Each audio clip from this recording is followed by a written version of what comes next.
This week, we're building on what we talked about last week about stories and the bare facts of our lives and looking at how our stories create our feelings and emotions. Together, how we think about our lives and the various aspects of them and how we feel about them creates the experience of our lives. And next week, I'm going to take what we've learned so far about facts, thoughts, or stories, and what we'll learn today about feelings, and I will introduce you to a tool that you can use to create awareness of how you are creating your life. You don't want to miss this.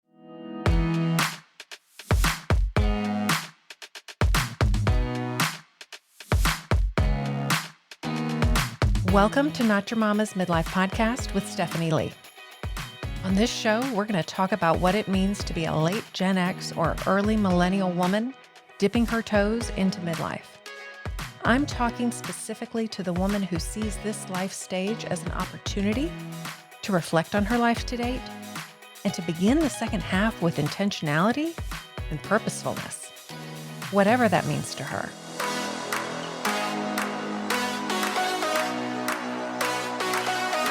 Hello. Welcome to episode 14 of Not Your Mama's Midlife Podcast. I'm your host, Stephanie. Thank you so much for the ratings and reviews. It is such a big help to get the podcast in front of people who wouldn't otherwise come across it. And it lets Apple Podcasts know it's worth recommending to people who enjoy similar shows. And I'm loving hearing from so many of you about how much you're enjoying the show and the particular things you find most useful. It's so encouraging. What you may not be aware of is that I also send a weekly email newsletter with similar types of content or an additional nugget to add to what I talked about in the podcast. This email comes out on Monday mornings, and it's a great way to start your week on a positive note. If you'd like to hear from me on Monday mornings via email, you have a couple of options. Go to the show notes page for this or any podcast episode and enter your email address to get that episode's worksheet.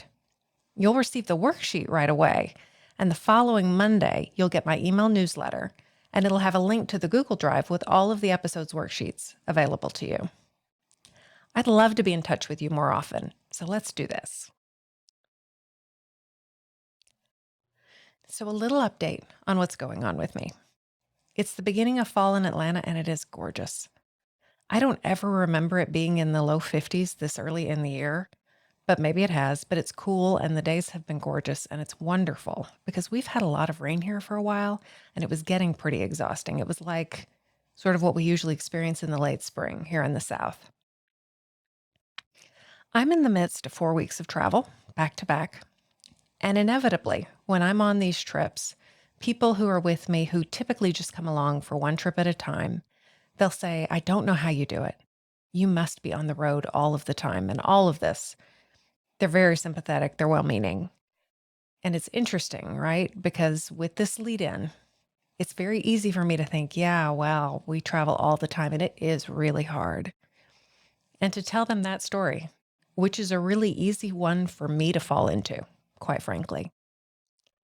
But I do find myself telling them the other story that I've planned that I tell myself. I'm home every weekend. I'm usually gone only 2 or 3 nights a week.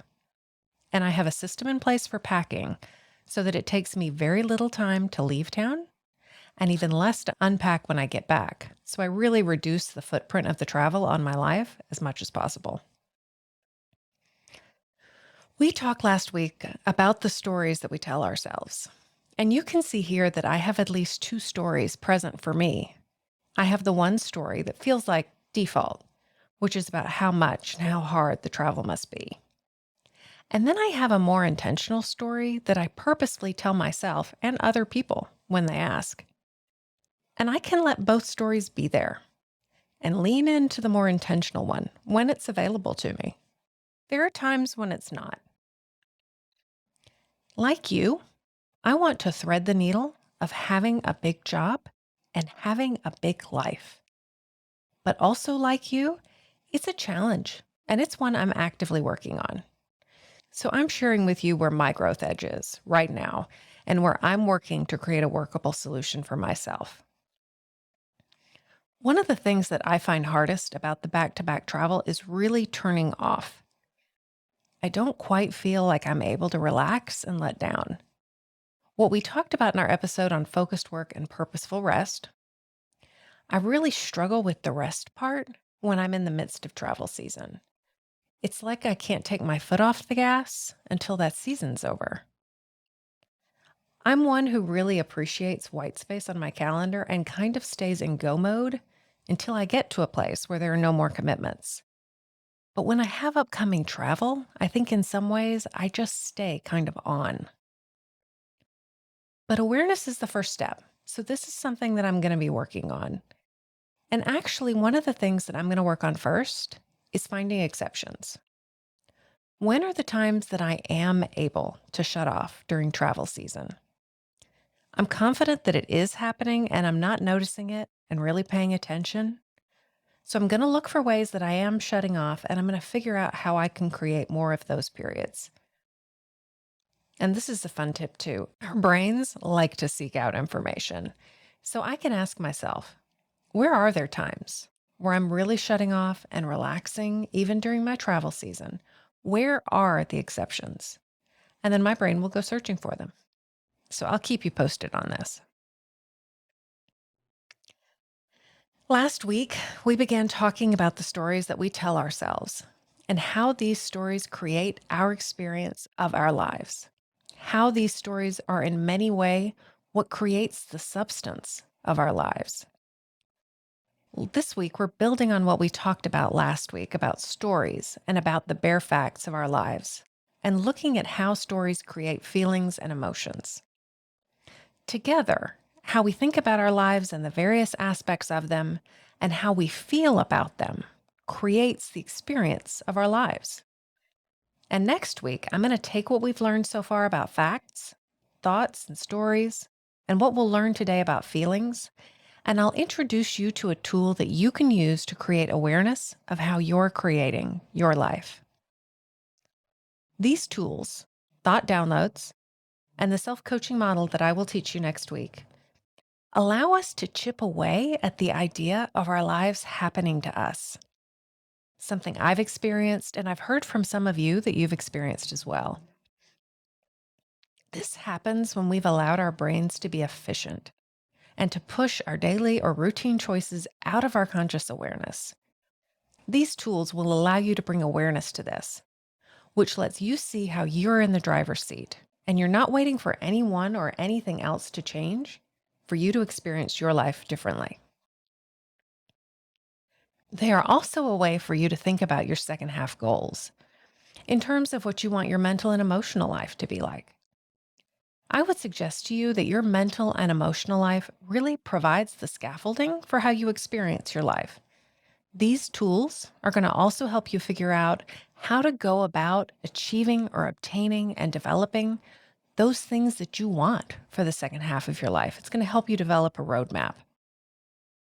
A third reason, which we spent some time on last week, is that these tools are quick and easy ways to drop in on a daily basis and really see what's happening in your brain, how you are showing up, what is happening in the world around you, and how all of those things interact with one another to create the experience you have of your life. Because, and this is something that I really appreciate about coaching and this tool I'm introducing you to next week, it can be applied to all kinds of things and situations in our lives, no matter how major or how minor. And our life is made up of the small things. It's easy for us to dismiss irritations at home or at work as trivial, and sometimes they are. But days or weeks when you're frustrated with a coworker or irritated with your child or a parent or your spouse, they can take a toll on you. It's well worth it to learn tools to manage these types of irritations and hiccups in life, as well as the major setbacks, hurdles, and losses that we all encounter. These situations are also training grounds to practice new tools, new approaches, and seeing how they work for you. Our lives are lived in the day-to-day, and improving your enjoyment of the day-to-day in itself is a worthy goal for the second half of our lives. We tend to think of the big items, vacations, living somewhere new, changing our career. But making adjustments to our day to day happiness can literally impact you every single day. And these tools, as I've talked about on other episodes, are not a way for you to get out of feeling the negative emotions of life, to living a full life with all that comes with it, which includes irritations and frustrations. But they might allow you to get a hold on that a little bit more and to recognize your own responsibility in the situation. Or to even say, it's okay that I'm a little bit irritated. I can see that this is happening and it's fine. Last week, we talked about doing a thought download on a topic, just making a list of all the various and sundry thoughts we're having about a thing, getting it all on paper, one thought per line, done. This allows you to pay attention to the thoughts in your mind so that they stop dancing around and shouting and trying to get your attention. You can get them out on paper and sort of see them for what they are. I like to speculate about where they came from. Notice if they're actually things that I believe or would endorse, or if they're other people's words that are in my mind. Because our thoughts happen in our own brains, we think that they're ours, that they belong to us, that they may even be evidence of what we truly believe. We think our spontaneous thoughts are flashes of insight. In mindfulness traditions, you'll hear thoughts referred to as mental events. And I like this imagery because I sort of picture the idea of synapses firing in your brain, just sort of being events, things that happen. So could you be having a flash of insight when you have a thought? Of course. But could a synapse be firing that causes you to think a thought that isn't actually true? Of course. Who's to say? You get to decide. Our thoughts come from all sorts of places: family, things your parents said, how they thought and talked about things they intended to teach us, and things that they didn't intend to teach us, but that we observed watching how they lived. Culture and society, the values of our country or even our region, things like how women act in the South, expectations of roles related to gender, even faith traditions, things we learned at church or other religiously affiliated settings, even if these settings weren't our own. Say, for example, if you attended a church school from a denomination that you weren't affiliated with, you may have picked up things and carried them with you, even though it's not a faith tradition that you espouse. They may come from things we've heard or read, podcasts, the media, our friends, novels, things someone once said somewhere. And then our brains have confirmation bias. Our brains pay more attention to evidence that supports what we already believe. We also have a negativity bias, which we've talked about before. Because of our drive to survive, our brains will tend towards negativity for safety reasons. And our brains are meaning-making machines. Our brains stitch together seemingly unrelated things to find meaning in them. These are all different places, and it is by no means an exhaustive list of where our thoughts come from. So you've done a thought download. Maybe this week you had the opportunity, like I suggested, to try it out several times. You've circled the facts. I suspect if you're like me, you noticed you often had to go back and add the facts in. Now you can go a step further and think critically about the thoughts in your thought download. Where do they come from? Which ones are the loudest in your mind? As you read through them, mark those that really resonate, that feel super true to you, that feel important. There may be thoughts in there that you recognize that you're sort of hearing all the time. You're thinking them often in your mind. And there are others that you can dismiss as not so important or really not even belonging to you. Just by doing this, again, we get a little bit of distance from the chatter that's in our mind, and it allows us to sift through it from a place of a little bit of remove. So once you've done this, Where I'd actually like for us to go next in this episode is to begin to look at what your thoughts create for you. And what do I mean by this? Your thoughts create your feelings. Your stories, your thoughts are what create your emotional experience, not the bald facts of the situation, as it were. How do we know? We're going to look at an example, and I'm going to use a money example because they're really so illustrative. So the facts of this situation, the bald facts, as I've been saying, the checking account balance is 25,000. We don't know if this is good or bad news. Two people might look at this account balance and have completely different reactions. How is that possible? What's the difference? Why would they have different reactions? This is where the thoughts or the story come in. If the first person looks at the account balance and thinks thoughts like, this is the most money I've ever had in my account. I finally reached my goal of a 2-month emergency fund. Or, I'm so glad I have enough money to pay for this emergency situation. And maybe a second person looks at the account balance and has thoughts like, this is so much less than I thought I had in my account. I can't afford that house after all. That won't last me very long now that I'm unemployed. So we're just going to assume that was two people with two different thought downloads, both about a 25K checking account balance. We're all thinking lots of thoughts and feeling lots of things at any given time. So let's just assume that what we've read above were thought downloads from two different people about this 25K in the checking account. So we're all thinking lots of thoughts and feeling lots of things at any given time. So our first person might think, this is the most money I've ever had in my account, and they might feel gratitude or even amazement. They may think, I finally reached my goal of a 2-month emergency fund and feel achievement. And they could also be thinking, I'm so glad that I have the money to pay for this emergency situation and feel relief. Gratitude, achievement, and relief are 3 very different emotions. And it's totally possible to be feeling them all at the same time and maybe in different amounts, depending on what the person's thinking at the moment.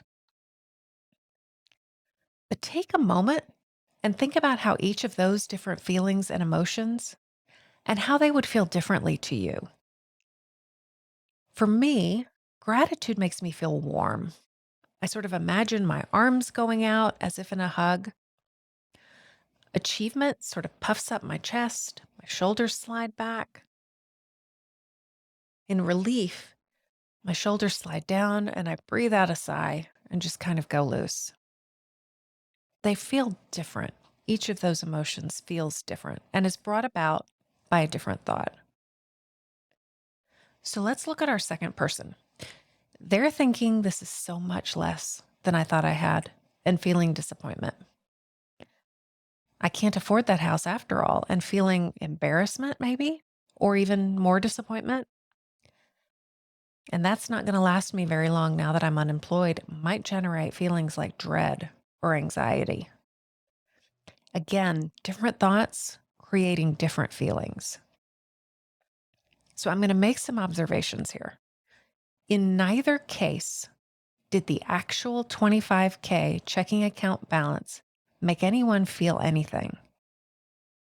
The thoughts about it produced the emotions. And then I made some guesses about the types of emotions that would be produced by these thoughts, but those feelings would actually be unique to the individual. This is the most money that I've ever had. It could produce gratitude, amazement, both. I can't afford that house after all. It could produce embarrassment, disappointment, or something different altogether. And for this example, it was neat and tidy. And we looked at, sort of a positive and a negative example, different extremes. But we could have a situation like this where a third person sees his or her checking account balance of 25K and they're thinking, this is so much less than I thought I had and feeling anxiety. And I'm so glad I have enough to pay for this emergency situation and feeling relief. In all of these cases, what likely happened was the person logged in, saw their bank account balance, and felt a swell of emotion. It happened very quickly. What they observed was the bank balance followed by an intense emotional feeling in their bodies, good, bad, or some mixture. It was immediate, it was fast, and it feels like the bank balance is what's causing the feeling. But what we've done here is to take a look at what was actually happening in their minds that produced those emotions in moments. By taking a look at it, we were able to bring what happened into awareness and see the connection between the facts, the story, and the resulting emotions. So, how could this be useful to you? We think that things in the world make us feel certain ways. I saw 25K and I felt depressed or discouraged. But it is actually our own thoughts that cause us to feel the way that we do. For me, this is empowering. Even if I feel lousy, and I think feeling lousy is appropriate for whatever the thing is, I know that it's within my control. It's not happening to me based on external circumstances. To me, that's empowering. Our thoughts are generating our emotions. Those emotions then fuel how we show up, the actions that we take or don't take, how we act, and what comes next. We're going to talk more about this in our next episode. But when we don't have awareness of what we're feeling, we're more likely to feel like we're getting dragged around by our feelings. That the bank account was 25K, and so obviously we landed on the floor in a heap and then ate ice cream. It appears to be inevitable. It's the only choice. Again, it creates that happening to me sense. But going back through and recognizing the emotions and our tendency to act from them allows us again to create a little bit of distance from the emotion and to make a choice to behave in a different way if that's what we want to do. So for some of us, we can take a situation and easily identify our thoughts. Those just come rolling out. But then when it comes to identifying our feelings, things get a little fuzzy.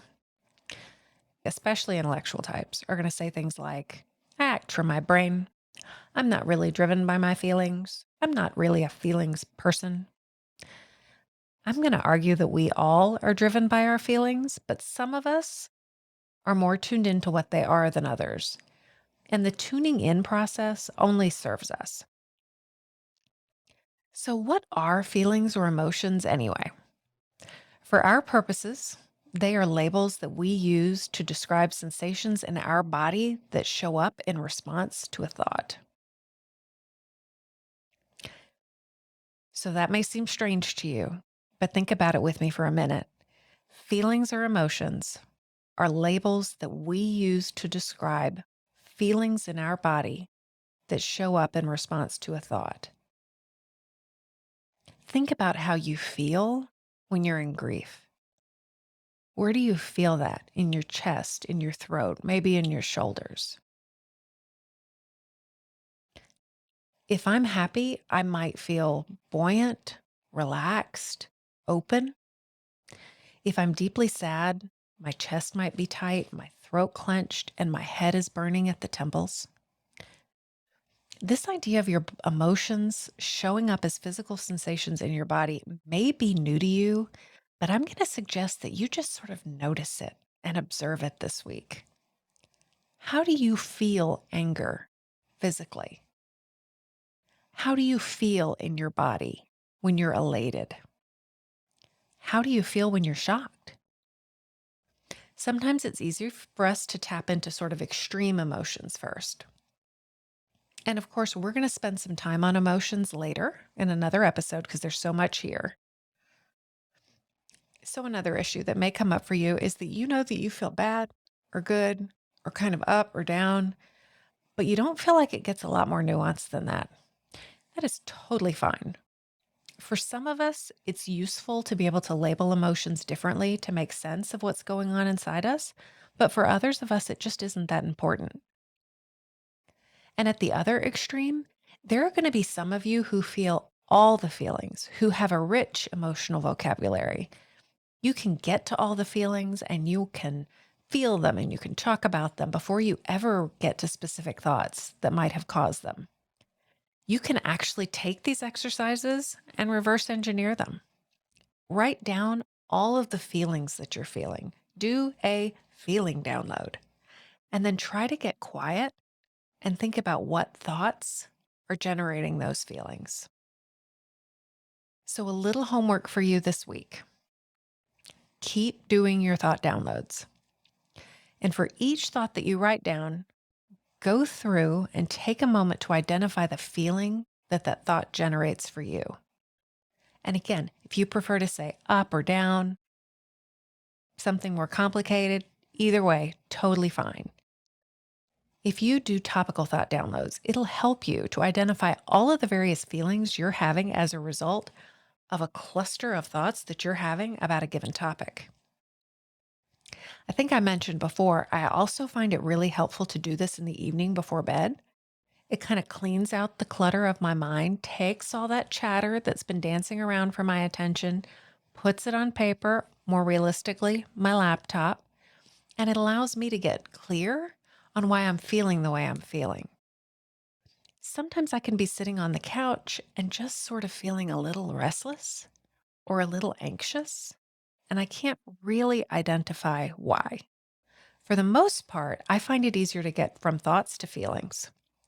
But sometimes there's a feeling present, and I have to sit with it for a while and figure out where it's coming from.